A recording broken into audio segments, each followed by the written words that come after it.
Bueno, buenos días. Hoy tenemos, o yo tengo el placer pues de presentarles al doctor Alejandro Vélez, nuestro fellow. En realidad no necesita presentación, todo el mundo lo conoce y él va a hablar de rosácea ocular. Muchas gracias, doctora. Buenos días para todos.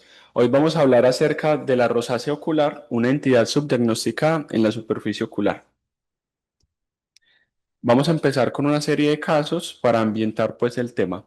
El primer caso es un paciente masculino de 56 años con un antecedente personal de hipertensión arterial y orzuelos a repetición.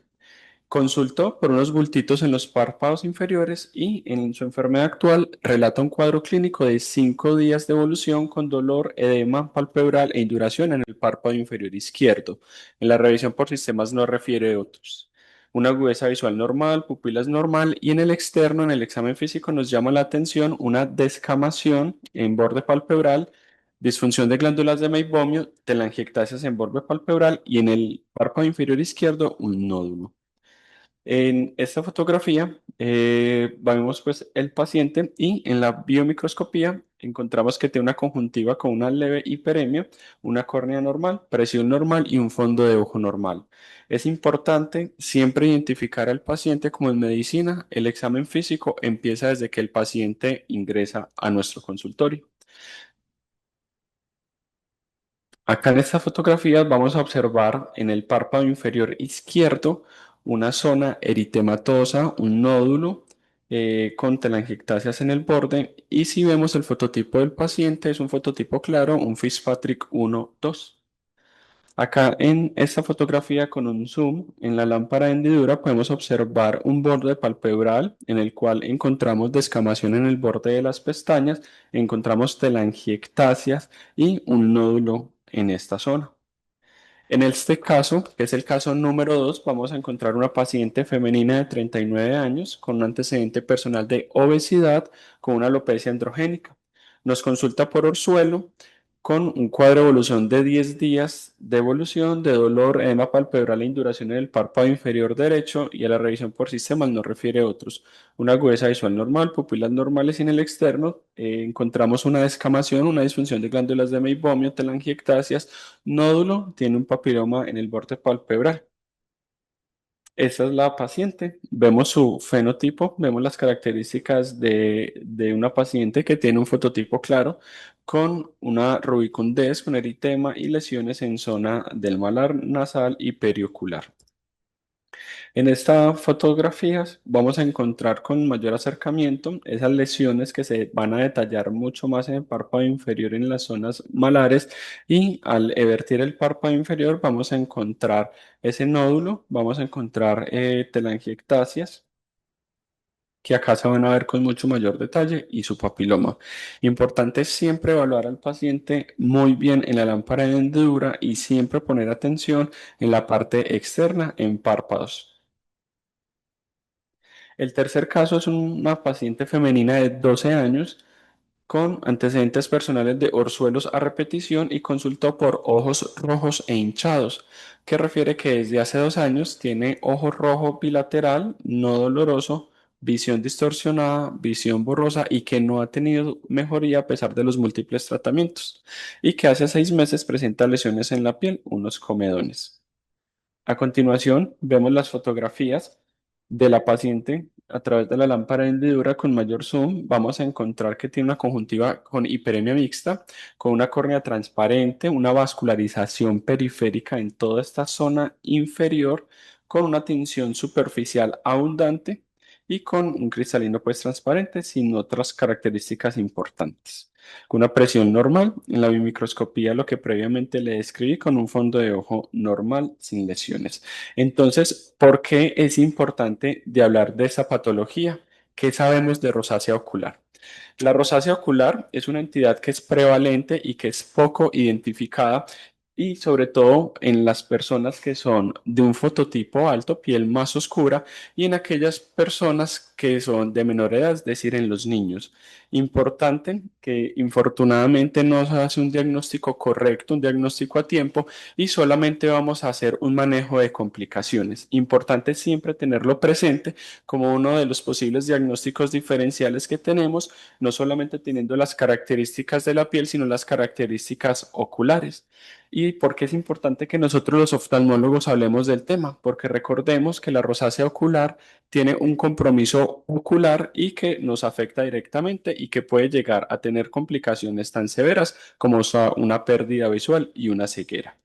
Importante acá tocar este tema también porque además de hacer un diagnóstico adecuado, es muy importante realizar un tratamiento especializado por oftalmólogos que tengan entrenamiento en conjunto con el área de dermatología, porque es un tratamiento que es multidisciplinario. Y además la parte de la educación al paciente es fundamental porque vamos a ver que esa es una entidad que es fundamental educar al paciente para hacer un control adecuado de sus factores de riesgo, de los desencadenantes y una adecuada adherencia a su tratamiento, porque es una entidad que es crónica y recurrente. Vamos a hacer una pequeña introducción acerca de la rosácea. Recordemos que esta entidad es una enfermedad que es de origen inflamatorio, que tiene un curso que es crónico y que además de eso es recurrente. Vamos a encontrar que la rosácea tiene cuatro fenotipos. El primer fenotipo es el eritema telangiectásica, el segundo es el papulopustuloso, el tercero es el fimatoso y el cuarto es la rosácea ocular, según la última clasificación pues, de Roscoe del 2017.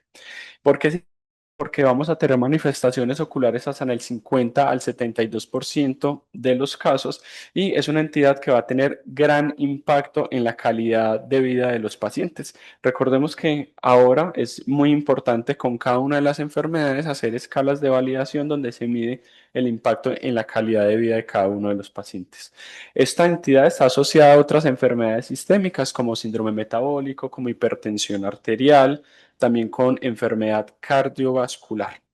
Y tristemente no tenemos bastantes directrices, guías claras para nosotros los oftalmólogos y mucha de esta información se va a extrapolar de toda la parte de dermatología. Y como les mencioné previamente, esa entidad nos puede llegar hasta la ceguera. Cuando hablamos de la epidemiología, vamos a encontrar que vamos a tener una prevalencia variable en el mundo según la zona donde se estudie. En Europa, en Estados Unidos, en algunos países se encuentra más o menos desde un 2% hasta un 10%, con una prevalencia mundial del 5,5% y va a afectar a todos los fototipos. No es solamente a los fototipos claros, pero vamos a encontrar que los fototipos uno y 2 son mucho más susceptibles y que va a afectar a cualquier edad, sobre todo a los pacientes mayores de 40 años. Dentro del compromiso vamos a encontrar que es 53% es facial, el compromiso facial ocular hasta el 27% de los pacientes y el ocular del 20%. En los niños va a haber primero un compromiso ocular y luego la piel. Encontrar a los adultos donde vamos a encontrar habitualmente un mayor compromiso de piel y posterior ocular en quienes lo van a desarrollar. Y vamos a encontrar una mayor afectación en las mujeres. Dentro de la fisiopatología vamos a encontrar que esta es una entidad que es multifactorial y que va a proponer pues como en esta imagen, en este esquema que les traigo, como dos factores fundamentales. Vamos a encontrar que va a haber como una combinación de mecanismos inmunológicos con factores ambientales desencadenantes, que estos van a generar dos alteraciones fundamentalmente. Una desregulación neurovascular y una alteración en la inmunología. Dentro de estos mecanismos propuestos que tenemos, vamos a encontrar fundamentalmente que el paciente, por mecanismos pues, neurovasculares, por esa alteración neurovascular, va a presentar sensación como de quemazón, de prurito en la cara. Vamos a encontrar la vasodilatación que va a ocasionar que el paciente presente flushing, que tenga un edema, que tenga eritema facial y que tenga pápulas y pústulas. Además de eso, con los cambios crónicos y toda esa inflamación crónica, vamos a encontrar fibrosis, vamos a encontrar alteraciones en las glándulas sebáceas de meibomio, que es una de las zonas que más vamos a encontrar afectadas. Y adicional a eso, vamos a encontrar ya cambios fimatosos, que fimas es engrosamiento de la piel, sobre todo en la zona nasal que vamos a encontrar en los pacientes. Y a nivel de la angiogénesis, vamos a encontrar esas telangiectasias tanto en cara nasal y en borde palpebral. La clasificación de la rosácea ocular, en su última clasificación del Rosco del año 2017, ellos la van a dividir en leve, en la cual vamos a encontrar una blefaritis leve con telangiectasias en el borde palpebral, la leve moderada, cuando vamos a encontrar una blefaroconjuntivitis, la moderada grave, cuando el paciente va a presentar una blefaroqueratoconjuntivitis y ya se va a clasificar como grave cuando el paciente va a presentar una escleroqueratitis, una uveitis anterior y también pueden llegar a presentar ulceraciones y perforaciones en córnea. Una de las cosas importantes que vamos a encontrar acá es que es un diagnóstico netamente clínico. Por eso es muy importante recordar los criterios para hacer un diagnóstico adecuado. ¿Cuándo vamos a mandar biopsia? Cuando tenemos un diagnóstico que no es claro, que nos queda algún tipo de duda, ahí es que está indicada la biopsia. Sin embargo, en muchos de los casos vamos a tener unos hallazgos que no son tan claros, no son tan concisos y solamente vamos a encontrar pues como alteraciones vasculares y procesos inflamatorios crónicos. Entonces, dentro de las características clínicas diagnósticas importantes, se dice que va a requerir una característica diagnóstica y dos o más características mayores para realizar el diagnóstico. Dentro de las características diagnósticas que vamos a encontrar pacientes que van a presentar eritema centrofacial persistente, que va a presentar algunas intensificaciones que van a ser periódicas desencadenadas por ciertos factores farmacológicos, climáticos, de alimentación que posteriormente vamos a revisar. Y dentro de las características mayores vamos a encontrar eritema, ruborización centrofacial transitorias, acompañada de pápulas, pústulas inflamatorias, telangiectasias faciales y a nivel ocular vamos a presentar telangiectasias en el borde palpebral, blefaritis, queratitis, conjuntivitis y y escleroqueratitis. Y dentro de las características menores podemos encontrar que los pacientes se van a quejar de una sensación de quemazón en su rostro, en la piel, y van a tener sensación también como de dolor, de sensación punzante en la piel con edema facial y sensación de que tienen sequedad facial. La meibografía es una de las estrategias importantes que nosotros tenemos para mirar cómo están esas glándulas de meibomio y afortunadamente cada vez más hay clínicas de ojo seco. Por ejemplo, acá en la clínica oftalmológica de Cali tenemos la clínica de ojo seco y se podría realizar una meibografía importantísima para mirar qué tan comprometido está el paciente y cómo va en la respuesta a los tratamientos. En las manifestaciones clínicas de piel, en las fotografías podemos encontrar que los pacientes van a presentar eritema facial, van a presentar una rinofimia y van a presentar telangiectasias tortuosas, tanto en piel de la zona nasal, en la zona malar y también van a presentar pápulas y pústulas. Dentro de las manifestaciones clínicas a nivel palpebral, vamos a encontrar los pacientes que van a presentar eritema, que van a tener telangiectasias, que van a tener edema palpebral, que van a tener una disfunción de glándulas de meibomio, que vamos a ver que tienen descamación en ese borde palpebral, que posiblemente nos van a poder consultar por chalaciones y orzuelos a repetición de esos pacientes que tienen un orzuelo, un chalación en una parte del párpado, luego en la otra, que son reincidentes en las mismas zonas.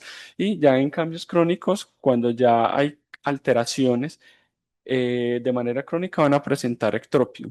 Recordemos que la blefaritis con la presencia de los ácaros del Demodex y la disfunción de glándulas de meibomio son fundamentales dentro de su fisiopatología y son, digamos que, de los motivos de consulta por la cual a nosotros los oftalmólogos nos van a llegar de manera mucho más frecuente. En las manifestaciones clínicas en córnea, vamos a encontrar que la córnea se va a afectar hasta en un tercio de los pacientes y podemos llegar a encontrar erosiones puntiformes, vamos a encontrar una película lagrimal que va a estar anormal, con BUT corto, con una lágrima de mala calidad que va a tener una evaporación frecuente, rápida, que no va a cumplir su función adecuada y vamos a encontrar un ojo seco. Vamos a encontrar vascularización en la córnea, sobre todo en la zona limbar, que puede incluso llegar a ser hasta de 360 grados. También vamos a encontrar un astigmatismo importante identificado desde la parte de la refracción, pacientes que nos remiten de optometría por esa causa, que vamos a encontrar pacientes con una keratitis marginal y una keratitis puntiforme, que vamos a encontrar adelgazamientos periféricos, úlceras, incluso llegar a perforación. Vamos a encontrar infiltrados y pacientes con inflamación crónica recurrente con cicatrices. En la conjuntiva vamos a encontrar una conjuntiva que habitualmente va a estar inflamada, que va a estar afectada primordialmente la región interpalpebral y que vamos a encontrar una vascularización dilatada, una vascularización mucho más marcada en el limbo corneal, pudiendo así generar granulomas y conjuntivitis flictenular. Dentro de las manifestaciones clínicas que también podríamos encontrar es el paciente que se rasca los ojos, que se puede confundir en ocasiones como una conjuntivitis alérgica, que ya vamos a ver secuelas crónicas por esto, pacientes con escleritis, con uveitis y con dermatitis periocular. Importante hablar de las complicaciones también. Recordemos que esta entidad presenta un riesgo significativo para complicaciones a nivel pues quirúrgico. En el caso pues de la oculoplástica, una de las complicaciones frecuentes que podríamos ver en los pacientes que tengan blefaroplastia, que tenemos una cicatrización que es gruesa, que no resuelve rápido, que vemos un edema muy marcado, un eritema, que esos pacientes que no mejoran rápido, que tienen aumento de ese ojo seco posoperatorio, que pueden presentar resultados cosméticos subópticos y que van a presentar infecciones a nivel periocular. Y a nivel de cirugía de catarata, recordemos que la blefaritis con la colonización bacteriana que puede estar asociado va a presentar un riesgo alto para complicaciones posoperatorias. Dentro de eso es la temida endoftalmitis. Por eso cuando vamos a llevar un paciente a cirugía de catarata, debemos tener presente que el paciente tiene que estar en condiciones óptimas, debe tener una salud palpebral adecuada, presentar una correcta salud palpebral sin blefaritis marcada por los riesgos a futuro que vamos a tener con el procedimiento quirúrgico. Entonces es mejor prolongar, postergar la cirugía hasta tener un control adecuado de la zona. Dentro de los diagnósticos diferenciales vamos a tener la dermatitis seborreica, también vamos a presentar pacientes que tengan una reacción adversa a colirios, sobre todo esos medicamentos hipotensores oculares. Cuando un paciente tenga dermatitis seborreica, es importante mirar la zona nasal, zona de orejas, zona de la sien de la frente, que vamos a encontrar esas placas oleosas, amarillas. Eso es lo que nos va a hacer el diagnóstico pues, de una dermatitis seborreica. También vamos a tener dentro de los diagnósticos diferenciales una dermatoconjuntivitis estafilocócica. Importante siempre diagnosticarse para un adecuado tratamiento. También importante esas dermatitis de contacto, indagar muy bien al paciente sobre qué productos está utilizando, sobre todo en las mujeres que habitualmente son las personas que utilizan mayor cantidad de productos para el skincare, para la limpieza, para el maquillaje. Importante eso. Idealmente, cuando vayan a una valoración, que las pacientes que se maquillan, que vayan sin maquillaje para poder realizar una adecuada valoración. También el pemfigoide cicatricial y la dermatitis atópica son diagnósticos diferenciales. Cuando hablamos del tratamiento, vamos a encontrar que a nivel mundial vamos a encontrar varias guías que nos van a hablar sobre la rosácea ocular. Acá en esta tabla vamos a encontrar una tabla comparativa donde nos va a mostrar los posibles tratamientos que tenemos y el impacto que tiene y los buenos resultados que pueden presentar. Voy a desarrollar en las siguientes diapositivas las características más importantes que podríamos tener en cuenta y un resumen clave respecto a su tratamiento. El primer y digamos que más importante hábito y que debemos tener presente es la higiene palpebral. Creo que esa es una de las claves importantes que hay que tener. Entonces hay que explicarle muy bien al paciente que se debe poner compresas tibias, que se debe poner calor local y que debe ser una terapia que idealmente hacerla de manera regular, inicialmente en las crisis hacerse incluso hasta 2 veces al día, luego postergarse incluso a 2, 3 veces por semana, según la evolución que tenga el paciente. Importante realizar una limpieza con champú. Ese champú es idealmente un champú que sea específico para la zona palpebral. Afortunadamente tenemos múltiples productos en el medio que nos ayuda con la limpieza palpebral y evitar otros tipos de champú que están diseñados para otras zonas corporales. Dentro de los medicamentos, es importante evitar los medicamentos oftálmicos, identificar cuáles son los posibles medicamentos que van a ocasionar esa sequedad y siempre explicarle al paciente la importancia de la protección IV con los medios físicos, pacientes que utilicen gorras, viseras, sombreros, que utilicen gafas oscuras que tengan filtro UV, idealmente mayor a 400, para una adecuada protección de la zona periocular y ocular y que también tengan una adecuada hidratación. También es importante tratar de identificar y evitar los desencadenantes, que es una lista grande que posteriormente les voy a mostrar.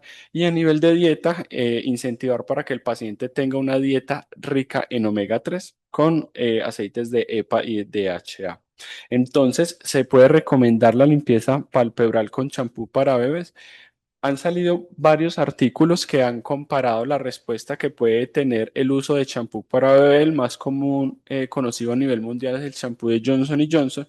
Y estos artículos, al igual que otros que posteriormente les voy a mostrar, van a identificar que cuando se usa champú para bebés, vamos a encontrar que hay una alteración en la osmolaridad ocular, que se va a encontrar que realmente hay un aumento de esos agentes inflamatorios, sobre todo con la metaloproteinasa de matriz 9, que también va a tener un menor control, menor calidad en la calidad de la lágrima y que no va a tener un buen BUT que nos permita una adecuada lágrima que cumpla sus deberes y una función adecuada a nivel ocular. Entonces la respuesta es no, debemos evitar el champú para bebés y debemos incentivar que los champús que utilicen sean champús que idealmente tengan aceite de té de árbol en sus múltiples concentraciones que tenemos en el mercado. Todas realmente son muy buenas y recordemos que a nivel pues nacional e internacional vamos a encontrar esas toallitas que ya vienen listas, más cómoda para el paciente para un uso diario de 1 o 2 veces según pues como cada caso. Bueno, cuando hablamos de los medicamentos seroftálmicos, hay grupos grandes que debemos tratar de identificar, sobre todo esos agentes anticolinérgicos, los pacientes que tengan consumo de antidepresivos y antipsicóticos, agentes diuréticos, antihipertensivos. Gran parte de la población que nos consulta va a tener uso de medicamentos antihipertensivos. También podemos encontrar agentes ansiolíticos y sedantes. Y también vamos a encontrar otros medicamentos como relajantes musculares que se pueden encontrar, agentes analgésicos muy comunes pues en nuestro medio, también agentes antihistamínicos, medicamentos anorexigénicos, medicamentos para el control del acné, anticonvulsivantes, antiparkinsonianos y los broncodilatadores. Cuando hablamos de los desencadenantes de la rosácea ocular, es muy importante educar al paciente sobre la gran cantidad de situaciones, medicamentos, ambientes, condiciones que pueden ocasionar y desencadenar la rosácea para que el paciente trate de identificarse y además de identificarlos, evitarlos para que el paciente no tenga esas crisis. Dentro de los alimentos, los más comúnmente conocidos son las comidas picantes, el consumo de bebidas alcohólicas, chocolate y bebidas calientes. Y en los cambios de temperatura, sobre todo el calor con temperaturas altas o los fríos intensos también lo pueden desencadenar y los fenómenos atmosféricos como los vientos extremos y que tenga una humedad ambiental excesiva. También el café es una de las bebidas que puede desencadenarlo. Otros factores emocionales psicogénicos que tenemos identificados es la ansiedad y el estrés, por eso es importante que el paciente tenga un buen control de eso a nivel de psicología, de psiquiatría, que nos ayude a controlar todas esas situaciones. También la exposición al sol también va a ocasionar un empeoramiento de los síntomas, sobre todo en las zonas del mundo que va a tener estaciones en las épocas de verano. El ejercicio intenso físico, los fármacos que previamente mostramos, algunos productos cosméticos como maquillajes, cremas hidratantes tónicos y limpiadores de la piel lo pueden desencadenar, y trastornos médicos como la menopausia, el síndrome de privación de cafeína y la tos persistente.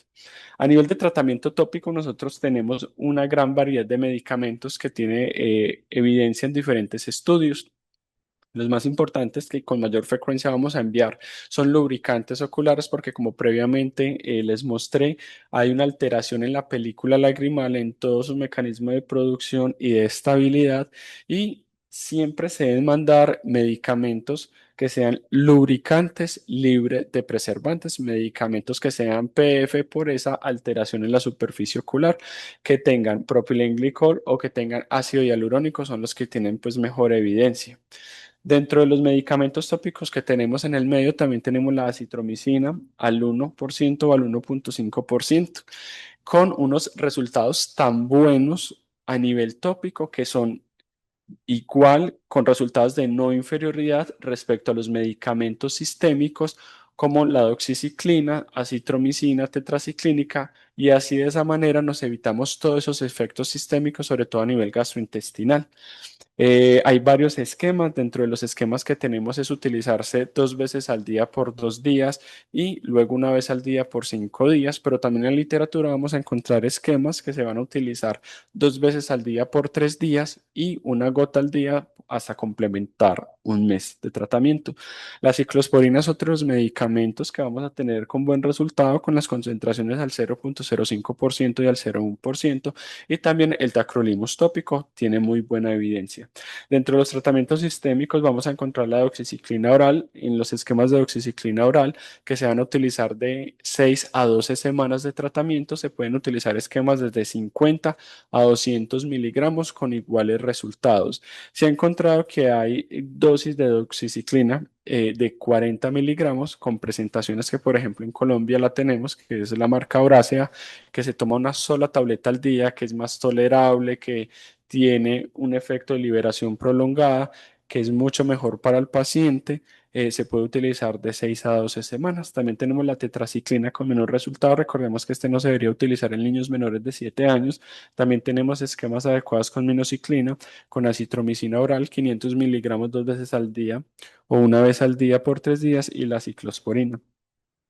Otros tratamientos que tenemos en el medio es el IPL o la luz pulsada intensa, también frecuentemente encontrada en las clínicas de ojo seco. Por ejemplo, en la institución, en la clínica de oftalmología, contamos con este servicio con muy buenos resultados, donde se debe realizar con diferencia entre cada sesión, más o menos cada semana, cada 2 semanas, y se deben realizar entre 3 y 6 semanas para unos resultados óptimos. También tenemos buenos resultados con biológicos como el secunicumab y el erenumab. También tenemos antimicrobianos. También tenemos resultados en algunos estudios con hidroxicloroquina. Y también importante recordar que tenemos los plugs o tapones lagrimales como una de las estrategias que fácilmente se les pueden poner al paciente. Es muy importante realizar un manejo adecuado en conjunto con dermatología. Les voy a mostrar como 4 pilares fundamentales. Les declaro pues que no tengo ningún interés financiero con estos productos. Son pues como marcas comerciales que podemos encontrar en nuestro medio.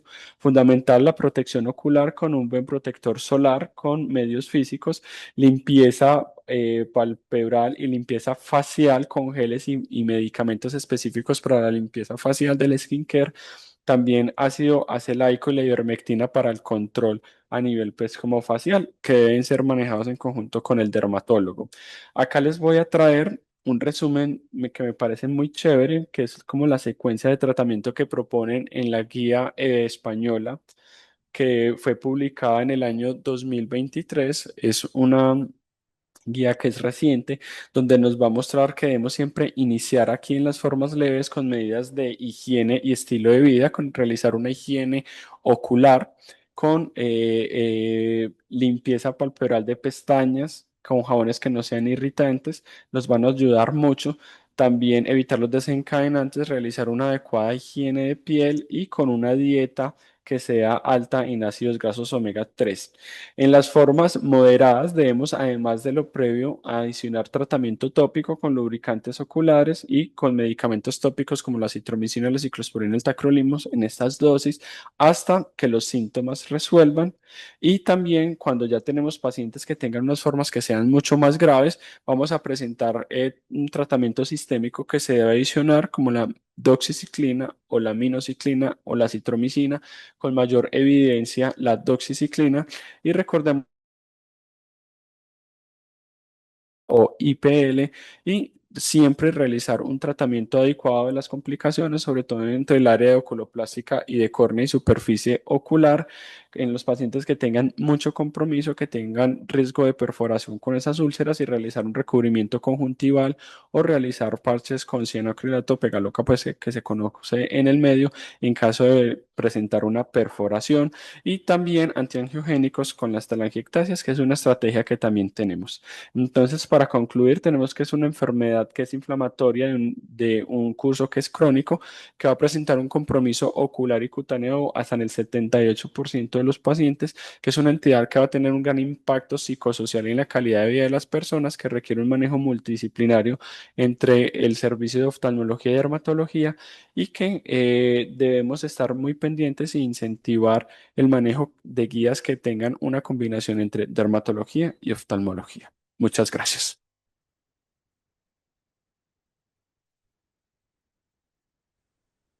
Bueno, una revisión muy completa, muy buena. Pregunta. Ángela, Claudia Blanco. Hola, doctora. Sí, Hola Alejandro, mira, doctora. no, que me encantó tu revisión, te felicito, muy buena. Em, Realmente, pues yo siempre enviaba a mis pacientes con rosácea ocular a que le hicieran láser pues en los centros que hay de dermatología normales, pero ahora que he tenido la oportunidad de realizarle el IPL aquí a los pacientes, realmente sí hay una mejoría increíble. Pacientes que han tenido pues el ojo rojo crónico por años se han visto un beneficio muy bueno solamente con 4 sesiones de IPL. Obviamente, pues el resto de manejos que tú has hablado allí, que estoy totalmente de acuerdo que funcionan muy bien, pero el IPL sí ha sido como un cambio muy positivo porque, pues como tú mismo explicaste, pues esto tiene un problema como neuro de toda la inervación y de toda la circulación en el párpado. Y pues este es el mecanismo que manifiesta pues que el IPL está haciendo efecto. Entonces, realmente lo he visto aquí en la práctica ya porque el paciente no se me va y se pierde, sino que veo la mejoría ya en la 4.ª sesión. Entonces, realmente sí estoy muy contenta con ese resultado adicional que estoy teniendo con el IPL. Muchas gracias, doctora. Sí, efectivamente es una de las terapias que ha cambiado el manejo de nosotros en la oftalmología y que tiene excelentes resultados. No, Alejo, para decirte que es súper buena charla. De verdad aprendí un montón de cosas. Yo desconocía la parte neurovascular, la parte de los síntomas de los pacientes. Esto se puede pasar por alto y esto puede ser una diferenciación muy importante. También desconocía los grados de severidad que podía llegar la rosácea ocular, o sea, todos los hallazgos en párpados, todo lo que puede evolucionar. Y te voy a preguntar, los shampoos que tenemos disponibles en Colombia, Lid Clean, Spriner, ¿tienen un aceite de árbol? O sea, Sí, realmente yo estuve haciendo como una pequeña revisión de los componentes que tiene y lo comparé pues con resultados en la literatura de la cantidad, de la concentración y de las partículas que tiene y todos digamos que en general cumplen con eso y por ejemplo la presentación del Springer T4O tiene mucha evidencia respecto a su manejo y todos funcionan con el árbol pues de té para el control pues como de la inflamación y el demodex. ok, muchas gracias. Alejandro, Antonio Quintero, ¿cómo estás? Felicitaciones. Muchas gracias, doctor. Ve, aprovechando que tocaste un tema tan interesante, también tenemos, además de lo que decía la doctora Claudia, el IPL que usamos, todo lo que son los protocolos de manejo que se hacen de higiene en los pacientes ayudan mucho, en la cual no solamente se usa un solo producto, sino que se pueden usar varios y para eso hay un protocolo también que manejamos que lo manejamos, por ejemplo, en el centro de estética que yo tengo, donde hacemos todo un proceso de limpieza del borde palpebral, pero lo deben hacer en un orden cronológico con los diferentes productos el mismo día y uno coloca, además del IPL que hablaste, ese vapor para que esas costras que tiene ese borde del párpado salgan fácilmente y no haya trauma. Entonces eso ayuda muchísimo. Pero es una patología muy interesante. El tema muy bien, te quedó muy claro. Te felicito. Gracias. Muchas gracias, doctor. Sí, así es. Esas son otras terapias que tenemos y que los diferentes centros tienen para este tipo de pacientes y que debemos implementarlos. Hola, buenos días. Muy buena charla. Pregunto si el IPL funciona también en párpados. No hay otros medios físicos, otros láseres o otro tipo de aplicación que se pueda hacer en la piel y pueda mejorar la piel. Sí, pues realmente hay varias estrategias dentro de los láser que uno utiliza y los tipos de luz se describe si es con luz azul, con luz roja y hay varias longitudes de onda que permiten no solamente la aplicación pues a nivel de borde palpebral, recordemos que siempre que se realizan este tipo de procedimientos debemos utilizar pues como los protectores oculares para proteger todo el globo ocular, toda la parte pues intraocular y si hay, doctor, varios protocolos, incluso como hasta el doctor Quintero, que es experto en la parte pues como de láser y de los diferentes tipos de láser que tienen aplicación no solamente para el borde palpebral con el IPL, sino que con otras variaciones en sus longitudes de onda tienen aplicación pues como a nivel facial, sobre todo en el área de dermatología son como los que más lo están implementando y ahorita pues como en el área de oculoplástica que tenemos también pues como varias actualizaciones y estrategias para ello. Alejo, Y te ayudo ahí. Una de las Toño, sí, cosas. ¿cuál ha sido la experiencia con los láseres que vos tenés, sobre todo en cara, en piel? Bueno, lo importante que estaba ahí contando Alejandro es que las luces de la luz LED tienen cada uno indicación. La luz azul tiene una indicación, la luz roja tiene otra indicación. Entonces, eso de acuerdo a lo que estemos buscando, hacemos el protocolo en cada paciente. Pero además de la IPL, que ha sido el gran avance y lograr que tengamos equipos específicos para el párpado, también hay otras tecnologías que nos pueden ayudar. Una de ellas es la radiofrecuencia, que también la asociamos muchísimo con este tipo de terapias y ayuda mucho por el calor que genera sobre la superficie del párpado y puede mejorar también en algunos pacientes este cuadro.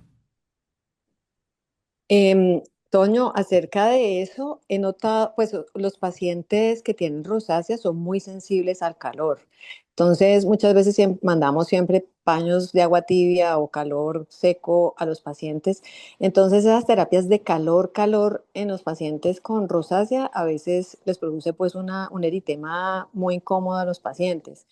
Lo hemos visto pues allí más ahora que les ponemos calor para hacer la expresión después del IPL. Entonces, el IPL, como no es un láser, es una luz pulsada, entonces más por esa onda de las luces, de otras frecuencias de luz, es lo que más se está usando, más que tipo láser. O sea, es IPL y las luces de otras frecuencias para las diferentes patologías, como dice Toño. Buenos días, muchas gracias por la charla. Yo quería preguntar a ustedes de oculoplástica, a Toño, que hace la parte facial también, estas máscaras que venden, que tienen luz azul y que recomiendan para que la gente que tiene rosácea se las ponga, ¿qué tan eficaces son? ¿Qué tan buenas son? ¿Ustedes las han ensayado? ¿Las han visto en pacientes? Se usan mucho y es como muy comercial, ayudan muchísimo. Hay muchas asociadas a las cámaras hiperbáricas faciales, donde no solamente es la parte de la oxigenación que se le da al párpado para mejorar ese flush que habla Claudia, que uno hace esto, entonces al paciente hay que asociarle la cámara hiperbárica en estos protocolos para que el paciente no se vaya tan congestionado. Entonces, muchos de estos tratamientos también son caseros. La gente compra en la luz LED, esas máscaras que se pone uno encima del rostro y funcionan también muy bien, pero pues no tienen control. Ahí el paciente lo pone, quién sabe, una vez, dos veces o todos los días. Entonces, eso es de seguimiento, mucho mejor que el paciente lo esté comprando y lo esté haciendo como sin ningún tipo de protocolo. Porque Ajá. puede pasar lo que contaba Claudia. Pacientes a veces se empeoran con estos cuadros. Lo que contaba el doctor Alejandro, si uno manda estos champús que no son adecuados y lo hace todos los días el paciente. Es terrible. Hay pacientes que se irritan mucho más. Entonces uno tiene que decirle, hágalo una, dos, tres veces por semana y vigile cómo se comporta el borde palpebral, cómo se comporta la inflamación, la descamación. Entonces, estos pacientes uno les manda eso para la casa, pero no los sigue. Entonces es importante el seguimiento. Otra cosa que les quería preguntar, ¿ha llegado el caso en que los pacientes tengan una rosácea tan severa que tengan que usar metotrexate, por ejemplo? Pues doctora, en el caso mío todavía uno no lo he tenido. No sé si la doctora Dolmes o el doctor Quintero, alguno de los otros colegas ha tenido esos casos tan severos. Yo hasta ahora nunca. Ajá. Lo que Bueno, pasa es que porque, cuando uno ve esos pacientes con rosácea facial, pues porque la ocular, si está muy severa, muy seguramente tiene un compromiso facial también severo y eso severo. cuando uno lo maneja pues en conjunto con el dermatólogo, y yo creo que ellos son los que manejan eso tan ya sistémico. Ajá. Ah, bueno. Bueno, muchas gracias, muy ilustrativo. Bueno, muchísimas gracias y Hay felicitaciones, Alejo. hay una pregunta última acá en el auditorio de para la doctora Avante. Doctor Alejandro, muchas gracias. Me encantó tu charla, muy, muy bien. Yo soy Karen Aviantún, yo soy optómetra y me gustaría saber en ese cuadro cuando hay un compromiso de la superficie ocular ya un poco más avanzado, podríamos hacer uso de pronto de tratamientos terapéuticos con lentes de contacto. Se me ocurre, no sé si has hecho alguna revisión bibliográfica sobre los lentes de contacto esclerales, donde tú puedas manejar también el medicamento, porque veo que hay casos en que hay un compromiso bastante grande. Yo creo que ahí podría haber una ayuda de los esclerales, incluso de los lentes de contacto blandos terapéuticos. Así es, doctora. Esa es otra de las estrategias que uno puede tener en los pacientes cuando tengan esa inflamación crónica, a veces que tengan hasta una queratinización de ese borde palpebral tan severo que ocasione lesiones por fricción o esa inflamación tan crónica. Es otra de las estrategias que también están en la literatura descrita para proteger esa superficie ocular y mantener pues como la córnea con mejores condiciones. Muchas gracias. Muchas gracias a todos por su asistencia. No, yo quería hacer solamente un último comentario. Realmente yo tampoco he tenido la experiencia pues de rosáceas tan severas que lleguen pues a metotrexate. En general las rosáceas que uno ve son más bien leves a moderadas, pero hay que tener en cuenta hacer el diagnóstico. O sea, es bien importante porque una vez se dice, no, esto es una blefaritis nada más, pero realmente hacer el diagnóstico. Y es importante, sobre todo en pacientes que van a cirugía, y eso sí me ha pasado, que uno piensa que no, pues que es una medio blefaritis y uno les hace, en el caso de nosotros, una blefaroplastia, y resulta que la inflamación después de la blefaroplastia es algo que uno dice, ¿qué pasó aquí? Entonces, siempre tratar la rosácea antes de cualquier tipo de cirugía, cirugías de catarata y las demás también. Entonces, eso me parece como muy importante y esta charla importantísima, pues, para hacer conciencia de que de verdad es una patología, pues, que hay que tener en cuenta.